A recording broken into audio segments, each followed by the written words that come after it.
പയ്യന്നൂര് വീണു, തളിപ്പറമ്പ് വീണു, തൃക്കരിപ്പൂര് വീണു. ഇനി വല്ലതും വീഴാൻ ബാക്കിയുണ്ടോ? തൃക്കരിപ്പൂര് വീണ പിന്നെ ലോകത്ത് വേറെ ഇനി സോവിയറ്റ് യൂണിയൻ വീണു എന്ന് പറഞ്ഞാൽ പോലും ആളുകൾ വിശ്വസിക്കില്ല. പക്ഷെ തൃക്കരിപ്പൂര് വീണു എന്ന് പറഞ്ഞ് വിശ്വസിക്കാൻ കുറച്ച് പാടാ.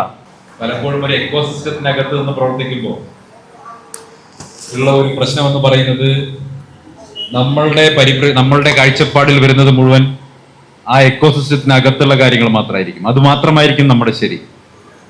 അങ്ങനെ ഇദ്ദേഹം വലിയ ഭഗവാനാണെന്ന് വിശ്വസിച്ചിരുന്നയാളാണ് ഞാൻ. അവതാര പുരുഷനാണ് എന്നാണ് ഞാനും കരുതിയിരുന്നത്. അതുകൊണ്ട് അദ്ദേഹം എന്ത് പറഞ്ഞാലും അത് ശരിയായിരിക്കും എന്നൊരു തോന്നൽ എനിക്കും ഉണ്ടായിരുന്നു. പക്ഷേ വൺസ് നമ്മൾ അതിനെ ആ എക്കോസിസ്റ്റത്തിനെ ബ്രേക്ക് ചെയ്ത് പുറത്തു വന്ന് നമ്മൾ വലിയൊരു വായനയുടെ ലോകത്തേക്ക് അല്ലെങ്കിൽ വിശാലമായ ജനാധിപത്യത്തിന്റെ ശുദ്ധമായി ശ്വസിച്ചു തുടങ്ങുന്ന സമയത്ത് നമുക്ക് മനസ്സിലാകും നമ്മൾ ഈ കാലം വരെ അനുഭവിച്ചു പോന്ന എല്ലാ സ്വാതന്ത്ര്യവും ഇതാ ഇവിടെ അവസാനിച്ചിരിക്കുകയാണ്. നമ്മുടെ എഴുതാനുള്ള സ്വാതന്ത്ര്യം, അഭിപ്രായം പറയാനുള്ള സ്വാതന്ത്ര്യം, ഇഷ്ടപ്പെട്ട സിനിമ കാണാനുള്ള സ്വാതന്ത്ര്യം, ഇഷ്ടപ്പെട്ട നോവൽ വായിക്കാനുള്ള സ്വാതന്ത്ര്യം, ഇഷ്ടപ്പെട്ട ഭക്ഷണം വായിക്കാനുള്ള സ്വാതന്ത്ര്യം, ഇഷ്ടപ്പെട്ടയാളെ പ്രണയിക്കാനുള്ള സ്വാതന്ത്ര്യം, ഇത് മുഴുവൻ ഈ നാട്ടിൽ നഷ്ടപ്പെട്ടിരിക്കുന്നു എന്ന ബോധ്യം വരാൻ എനിക്ക് ഒരുപാട് കാലം കഴിയേണ്ടി വന്നു. പക്ഷെ പുറത്തിറങ്ങാൻ വേണ്ടി ഞാൻ തീരുമാനിക്കുമ്പോൾ തന്നെ എൻ്റെ മുൻപിൽ വളരെ കൃത്യമായിട്ടുള്ള നിശ്ചയദാർഢ്യം ഉണ്ടായിരുന്നു. ഞാൻ ചെയ്യുന്നത് ശരിയാണ്, എൻ്റെ പാത ശരിയാണെന്ന ഒരു ബോധ്യം എനിക്കുണ്ടായിരുന്നു. ഉറച്ച കോൺഗ്രസ്സുകാർ പോലും കോൺഗ്രസിന് ഭാവിയില്ല എന്നും കോൺഗ്രസ് അധികാരത്തിൽ തിരിച്ചു വരില്ല എന്നും കരുതിയ കാലത്താണ് നിങ്ങൾ ആലോചിക്കണം, ഈ രാജ്യം ഭരിക്കുന്ന 10-18 സംസ്ഥാനം ഭരിക്കുന്ന പാർട്ടിയിൽ നിന്ന് പുല്ലുപോലെ ഞാൻ കോൺഗ്രസിലേക്ക് കടന്നു വന്നു. ആ പാർട്ടിയെ വലിച്ചെറിഞ്ഞിട്ടാണ് വന്നത്. എല്ലാ സൗഭാഗ്യങ്ങളും വലിച്ചെറിഞ്ഞിട്ടാണ് വന്നത്. പൈസ ഉണ്ടാക്കാനായിരുന്നെങ്കിൽ കൊടി വിറ്റ് പൈസ ഉണ്ടാക്കാമായിരുന്നു അവിടെ നിന്ന്, അല്ലെ? കൊടി പോലും വിറ്റ് പൈസ ഉണ്ടാക്കാമായിരുന്ന സാഹചര്യം. അതൊന്നും വേണ്ട. എന്നെ സംബന്ധിച്ചിടത്തോളം ഏറ്റവും പ്രധാനപ്പെട്ടത് സ്വാതന്ത്ര്യമാണ്, നമ്മൾ അനുഭവിക്കുന്ന ലിബറൽ മൂല്യങ്ങളാണ് എന്ന ബോധ്യത്തിന്റെ അടിസ്ഥാനത്തിലാണ് ഇന്ത്യൻ നാഷണൽ കോൺഗ്രസ് പോലെ വിശാലമായ ഒരു പ്ലാറ്റ്ഫോമിലേക്ക് കടന്നു വന്നത്. ഞാനെടുത്ത തീരുമാനം പരിപൂർണമായും ശരിയായിരുന്നു എന്ന് തെളിയിക്കപ്പെടുന്ന നിമിഷങ്ങളിലൂടെയാണ് ഇന്നും ഇന്നലെയും ഒക്കെ ആയിട്ട് ഈ രാജ്യം കടന്നു പോകുന്നത്. ഞാൻ അന്നെടുത്ത തീരുമാനം എന്തായിരുന്നു? ഒരുപക്ഷെ അതിനെ എതിർത്തിരുന്ന ആളുകൾ, ഞാൻ നിങ്ങളോട് പറയുകയാണ്, ഞാൻ ഇന്നലെ ഫേസ്ബുക്കിൽ പോസ്റ്റ് ഇട്ടു.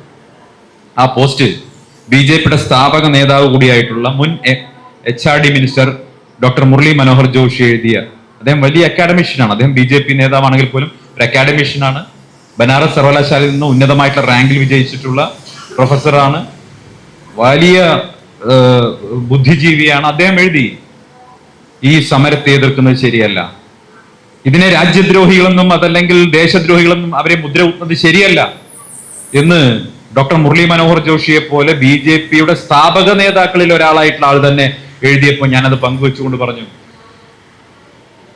അവർക്ക് പോലും കാര്യം മനസ്സിലായി തുടങ്ങിയിരിക്കും. BJP പ്രതിപക്ഷത്തിരിക്കുന്നതാണ് നല്ലതെന്ന് BJPയിലുള്ള ജനാധിപത്യ വിശ്വാസികൾക്ക് പോലും തോന്നുന്ന സാഹചര്യം എത്തിയിരിക്കുന്നു. എന്റെ കുറച്ച് സുഹൃത്തുക്കളോട് ഞാൻ നേരത്തെ പറയാൻ തുടങ്ങിയിട്ടുണ്ട്, ഇത് ഒരു പേടിയും പഠിക്കേണ്ട. 2029 കോൺഗ്രസിന് ബൂത്ത് കമ്മിറ്റി ഇല്ലാത്ത സ്ഥലത്ത് പോലും കൈപ്പത്തി ചിഹ്നത്തിൽ മത്സരിക്കുന്നവർ ജയിച്ചു വരാൻ പോകുന്ന തെരഞ്ഞെടുപ്പാണ് ഈ രാജ്യത്ത് വരാൻ പോകുന്നതെന്ന് ഞാൻ ഒരുപാട് പേര് പറഞ്ഞു.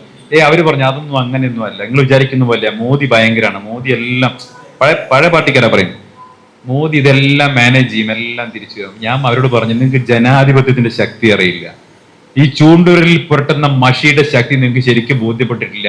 നിങ്ങൾക്ക് അത് ബോധ്യപ്പെട്ടിട്ടില്ലെങ്കിൽ കേരളത്തിലെ ഒരാളുടെ 2 മാസം മുമ്പ് ബോധ്യപ്പെട്ട ഒരു മനുഷ്യണ്ട്, അയാളോട് ചോദിച്ചു നോക്കിയാൽ മതി എന്താണ് ജനങ്ങളുടെ ശക്തി, ജനാധിപത്യത്തിന്റെ ശക്തി എന്ന് മൂപ്പര് പറഞ്ഞു തരും. പയ്യന്നൂര് വീണു, തളിപ്പറമ്പ് വീണു, തൃക്കരിപ്പൂര് വീണു, ഇനി വല്ലതും വീഴാൻ ബാക്കിയുണ്ടോ? തൃക്കരിപ്പൂര് വീണ പിന്നെ ലോകത്ത് വേറെ ഇനി സോവിയറ്റ് യൂണിയൻ വീണു എന്ന് പറഞ്ഞാൽ പോലും ആളുകൾ വിശ്വസിക്കില്ല. പക്ഷെ തൃക്കരിപ്പൂര് വീണു എന്ന് പറഞ്ഞ് വിശ്വസിക്കാൻ കുറച്ച് പാടാ. കാരണം കയ്യൂരും ചീമേനിയും പിലിക്കോടും ഒക്കെ അടങ്ങുന്ന തൃക്കരിപ്പൂര് പോലും അവർ പരാജയപ്പെട്ടിട്ടുണ്ടെങ്കിൽ ചെയ്ത നെറികേടുകളുടെ ശിക്ഷ കേരളത്തിലെ ജനങ്ങൾ കൊടുത്തതാ. ആ ശിക്ഷയാണ് ഇപ്പൊ കേന്ദ്രത്തെയും കാത്തിരിക്കുന്നത്. ഞാൻ പറയുന്നത്, ഇന്ത്യയിലെ കുട്ടികൾ, വിദ്യാർത്ഥി സമൂഹം വിചാരിച്ചാൽ തകരാത്ത ഒരു ഏകാധിപതിയുടെ കോട്ടയുമില്ല എന്ന് ഈ രാജ്യം തെളിയിച്ച നിമിഷങ്ങളാണ്. അതുകൊണ്ട് അഭിമാനത്തോടെയാണ് നമ്മളിവിടെ ഇരിക്കുന്നത്. നമ്മുടെ രാജ്യം തിരിച്ച് യഥാർത്ഥ പാതയിലേക്ക്, ശരിയായ പാതയിലേക്ക് പോവുകയാണ്. 47 ആഗസ്റ്റ് മാസം 15-ാം തീയതി ഈ നാടിന് സ്വാതന്ത്ര്യം കിട്ടിയപ്പോ സ്വാതന്ത്ര്യലബ്ധിക്ക് ശേഷം ഈ നാടിന്റെ അധികാരം കിട്ടിയത് കമ്മ്യൂണിസ്റ്റുകാർക്കായിരുന്നെങ്കിൽ ഈ നാടിന്റെ അവസ്ഥ എന്താകും? മറ്റൊരു പയ്യന്നൂരാകുമായിരുന്നു അല്ലേ? കമ്മ്യൂണിസ്റ്റുകാരാണെങ്കിൽ മറ്റൊരു നോർത്ത് കൊറിയ ആകുമായിരുന്നു. നോർത്ത് കൊറിയയുടെ പ്രത്യേകത എന്താ?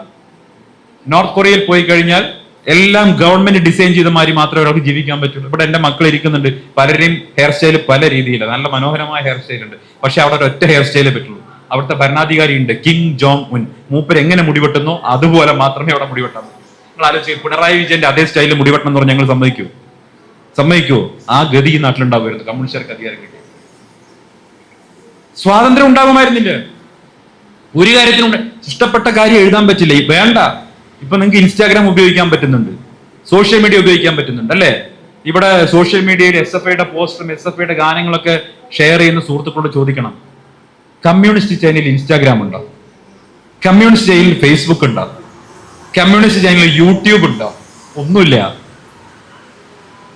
ഗവൺമെന്റ് ഡിസൈൻ ചെയ്ത സോഷ്യൽ മീഡിയ പ്ലാറ്റ്ഫോംസിനപ്പുറം കമ്മ്യൂണിസ്റ്റുകാരുടെ മധുരമനോജ്ഞ ചൈനയിൽ അഭിപ്രായ സ്വാതന്ത്ര്യത്തിന് നിങ്ങൾക്ക് അവിടെ റീൽ ചെയ്യാൻ പറ്റില്ല.